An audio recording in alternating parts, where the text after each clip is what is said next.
no, he didn't. Girl, yes, he did. Is we in the same room, in the same box? Yes, we is. If y'all listening, y'all can't see us, but we right here together. We haven't been together. So when we used to be together, we were doing video. Mm-hmm. And then when we started doing video, it was during the pandemic. Okay, well, just, It was falling apart. I'm so excited. It was during the pandemic, and so now we're in the same space. I don't know if we're gonna do this every week though, so don't get too excited. Yeah, don't get excited. We did not wear these colors on purpose. Somebody's colorblind, and I won't say who that somebody is. And somebody is a minor. But welcome to the podcast. We are super excited. Make sure you are following us, like, subscribe, share, comment. Don't forget about Patreon, behind the scenes, dish, dirt, all that good stuff. Yes. So you were inspired based on DMX untimely passing. Yes. And what's been going on since DMX RIP has passed. Right. What's going on? Well, apparently his fiance, who he got engaged in 2019. They have a 5-year-old son, I believe. And they met like around 10 years ago. So they've been together for several years now. She applied in his passing. He did not have a will. So she applied in the state of New York for what they call a common law marriage. Based on the amount of time they had been together. And Alabama has a common law that I think expired in 2017, so they don't really acknowledge it anymore. But there are some states who still acknowledge if you've lived together for a certain amount of years as a couple, then you can you get this status. And basically what she was trying to do is to have a say in his estate. So and they said what? They said, no. No, ma'am. You should have got some paperwork done. Should have got some documented. Said no. So then I saw this. I'm trying to pull it up now. This caption.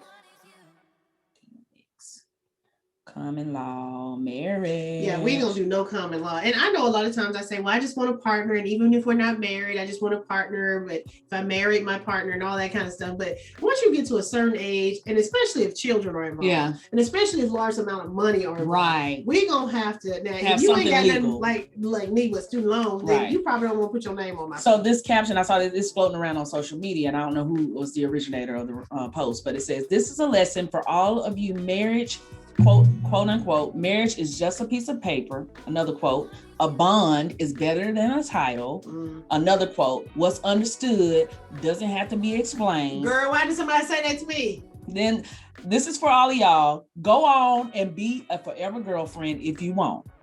Now you in the obituary as special friend and entitled to $0. What is that? What is understood didn't have to be explained from? What, is that I don't from know. something? I don't know. Why do people keep saying that? Well, it might be from it might be a pop culture reference. I don't know, from a movie. Because child, you know who said that to me? The last one I tried to date when I didn't want to go, I didn't believe the invitation, and he says, "What is understood don't have to be explained." Actually, I don't understand it, so it does have to be explained. I know. I was like, I don't think that's applicable. But yeah, we ain't trying to be special friends in obituary 10 years. Yeah, that was like, and it was a running joke a couple of years ago where we saw something like, let me get a man, please, Lord, because I do not want to be a special friend in somebody else's obituary. Okay, now I have actually been a special friend before. In an obituary? No, in a wedding invitation. And for whatever reason, I did not know I was a special friend, but she knew that I did not want to be in the wedding. But that's from years before. Well, you know, when you make these proclamations, hey, y'all, I'm telling y'all right now, all my friends, I'm happy for you to get married. Don't ever ask me to be in your wedding. So years later, she gets engaged. She's planning her wedding. She calls me and says, listen, I know you said years ago you didn't want to be in the wedding, but you know, if you want to be a bridesmaid. And I said to her, however you would like for me to be a part of your special day, I would be honored to do. Meaning, I won't be no bridesmaid, but whatever you want. So she didn't ask me to be a bridesmaid. And I thought, this is good. And when I got to the wedding, they had me sit in a certain area, and I opened the program, and it had special friend in my name, like under the bridesmaids, hostess, special friend.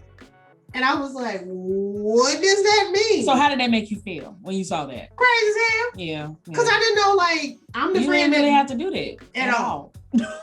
So at the wedding reception, one of the bridesmaids or whatever, people who paid money, who did rehearsal, people who worked for a spot in the program, said, so what'd you have to do to make it in the program and not do anything and be a special friend? I said, still I want to be a bridesmaid 10 years ago. So, but an obituary, I don't know. I ain't been to everybody's funeral. I may have been listed as somebody's. I don't know. I really go to funerals like that. I could have been. I'm pretty sure my aunt who got married in her 60s, when my grandmother passed, the guy, she's married to the guy now, but they were dating, and she made sure he was listed in the obituary as my grandmother's special, I can't remember how they worded it, but it was hilarious. But why would somebody want to be listed as a special friend? Oh, I don't know if they want to. I don't think he had a choice. I was going to say, so you would either want to be listed as a fiance or, treasured companion. Yeah, and I've seen it. I've seen it done better than special friend. I have seen it. Maybe a special friend. Maybe we've evolved since then. Yeah, maybe it's lifelong lover. Yeah, lifelong companion. Partner in life.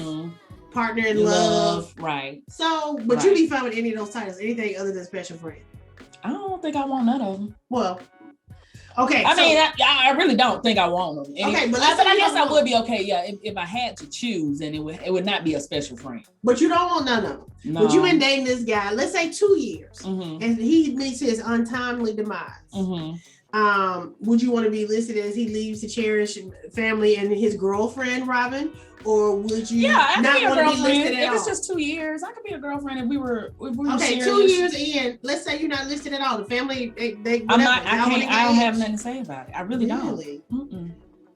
Everybody know who I am. What's understood don't have to be explained. I heard that somewhere once. Well, I wonder, I guess maybe it's the thing when the family is doing it, maybe they would contact you and say, hey, do you want to be listed in the obituary? If you're friends with the family, because I can see myself as a family member being like, let's say my brother wasn't married and he was dating somebody. He ain't getting in his obituary. See, that's what I'm saying. So I guess it would be up to the family to say, hey, we do want to honor, we do know, even if y'all wasn't no great relationship, we do know that y'all was together off and on for 5 years. Would you, do you want your name in the obituary? Oh, that's so sweet. Yeah, y'all can put my, I'm like, no. So what, I wonder what was in his obituary for her, I guess fiance, because he had some baby mamas too. Were they listed as well? I wonder. Oh, now in that case, probably not. But what it might have said is he had kids and had kids and then put their mama with the mama name. Like you put the husband on the side with the children. Potentially. Yeah, I guess so. I heard, did you watch the funeral? I did not. I heard his ex-wife got up and spoke and then showed honor to the fiance. They said it was a very classy thing, like, honoring her as the woman in his life and, the woman of God, a strong woman of God, and saying, we're all in this together. And I think all the baby moms got up on the stage and stuff like that too. So I feel like you being serious, but I also feel like you being shy. I can hear you trying to hold back. You're like, I was like, so I know the Lord knows my heart. I don't know what he think about yours. Woo! I'm just saying. He had like 17 kids in there or something like that. Well, here's the thing. Once you have that many kids. I don't know. I'm throwing that number out there because it just stood out, but it is a lot.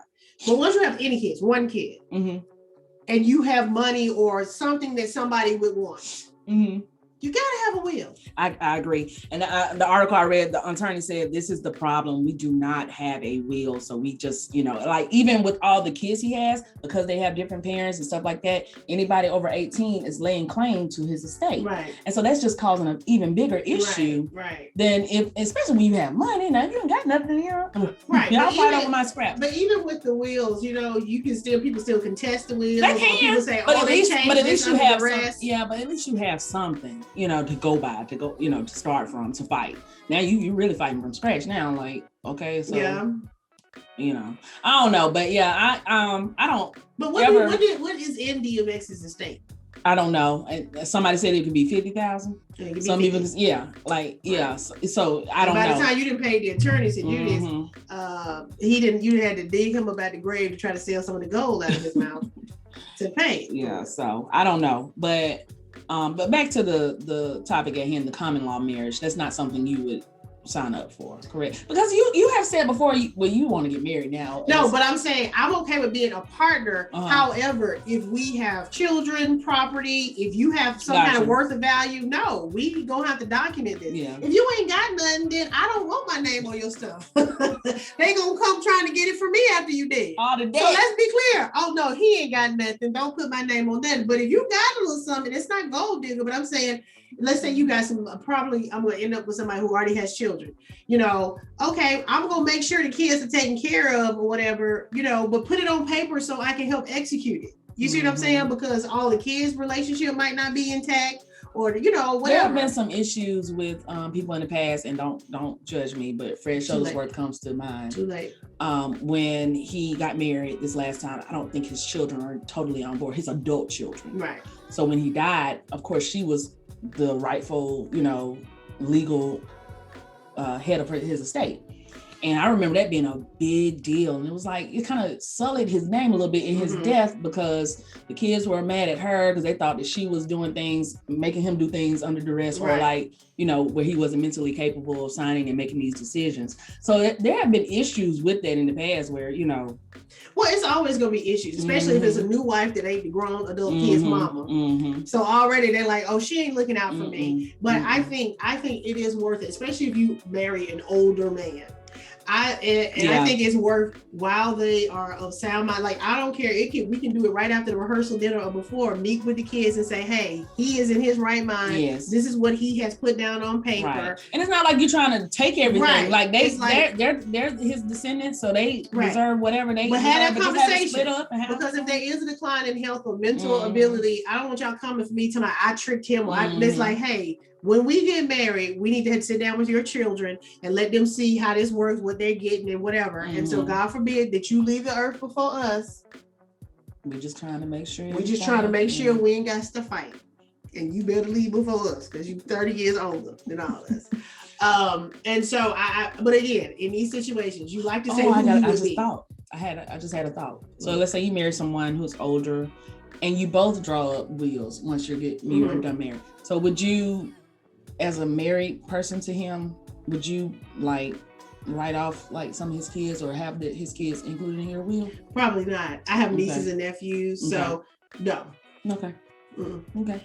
But I wouldn't expect him to write something for my adult kids that he didn't raise. You know what I'm saying? So I think you look out for. I don't know. That was a thought that just came to me. I'm like, well, what would you? No, you know. I mean, it would probably be different if you got married and you were younger and you helped raise these children. And right. That's what I'm saying. If you have invested in the kids, then maybe you're looking for a return on investment. I don't have children, so at this point, and most of the men that the age range, their children are probably over 18, hopefully.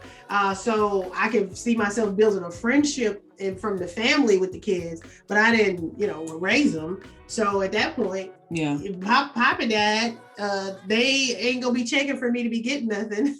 When they were like, well, hold up, she only was married to him for 5 years before he died, or 10 years, or he told me that he was about to divorce her, and now all of a sudden he did, so it's all these different things can happen that's gonna cause drama, and dead person usually ain't the one that's gonna be able to settle it. Gotcha. That's what I heard. But I mean, hopefully, the DMX thing, I think beyond her not having claims to it or being rude, she doesn't have claims to say weren't legally married. Obviously, she was recognized by the family. Right. And they do share a son. Right. So he does have some bloodline there where, whether it's, the whole thing is tragic. But it is sad. Get you a title when it's worth it. If it ain't worth it, don't put your name on there because they're gonna come for you. Maybe when he died, all the credit is coming. So if it's worth it, fight for that title, fight for that paperwork. If it ain't worth it, you just with him because you actually do just love him. Like, we ain't gotta sign nothing. You gotta sign my prenup. Okay, so you marry somebody who's not as successful as you. Prenup, yes.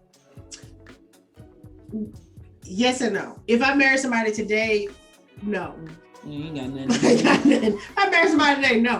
But if I become as successful as I know I can be, we on the way, baby. We on the way.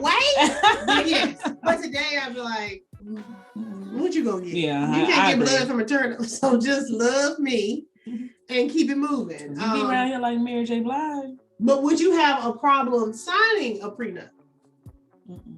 No matter what the terms said. Well, yeah, it would depend on the terms. See, it depends on the age, I think. If he's older, you think? Well, no. See, I think prenups are, to me, more important when you're having kids and probably giving up what you would have done in your career to support theirs. Because at that point, I can't get this time back. I can't go back and make the money I would have made on my own. So you need to take care of me, XYZ, if this don't work out. At this age that you ain't never took care of me my whole life, I'll sign whatever it says. Just say, it's probably gonna say if we break up, I leave with nothing. Okay, well, I ain't have your stuff when I got here. So I wouldn't trip that much. You know what I'm saying? I don't know. I might trip a little bit. But it's more of a principle, not necessarily a materialistic thing. It depends on how much of a sacrifice I'm having to make to be in the relationship. Yeah. Like if I gotta uproot myself and move away from what I know and what I do, no. Right. If I'm selling my house, that's what I'm saying. Depending on the investment I'm having to make into the relationship, yes, I would like some safeguards. And if this don't work out, I can at least walk away with this and start over. We have several married couples who listen to our podcast. I would love for you guys to chime in. I'll probably clip this and put it on Instagram. Do you have a prenup?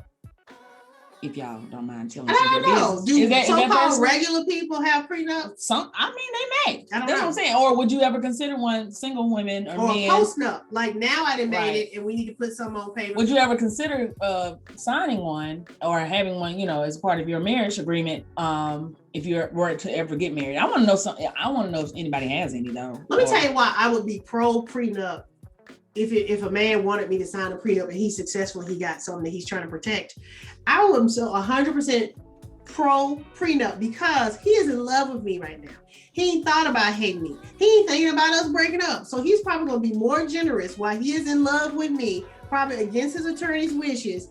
Let's sign that while we still like each other. By the time we break up, would the terms favor you though? Would the terms like? It's gonna probably be more favorable than anything we're gonna be talking about in a divorce without one. It was a prenup, and it was like when we break up, if we break up, what's mine is mine is what yours. No, that's what I'm saying. When somebody's in love with you on the front end, you go ahead and negotiate the thing. They already thinking they ain't gonna break up, so they gonna be more generous.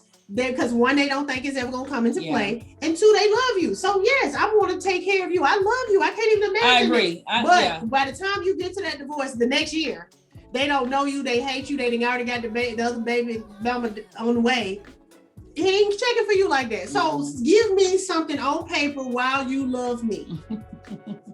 Let's sign that because I see how people act once we break up. Prenup me, baby. Give me a prenup. Yes. Okay. I'm gonna ask for a prenup. He said we don't need a prenup. No, yes we do, baby. Because I want to make sure consequences of when you don't have a prenup. Is it just 50-50 or it depends on the state? Depends on the state. It depends on the time of marriage. Yeah. It depends on all that stuff. It's a whole lot of stuff that then you go to a judge and then some stranger decides, okay, y'all gonna have to sell the house and then split the proceeds, or he's gonna have to pay alimony for this many years, or child support, or whatever.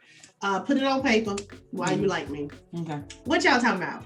Let us know. Do y'all have prenups? Would you sign a prenup? Would you want someone to sign a prenup for you?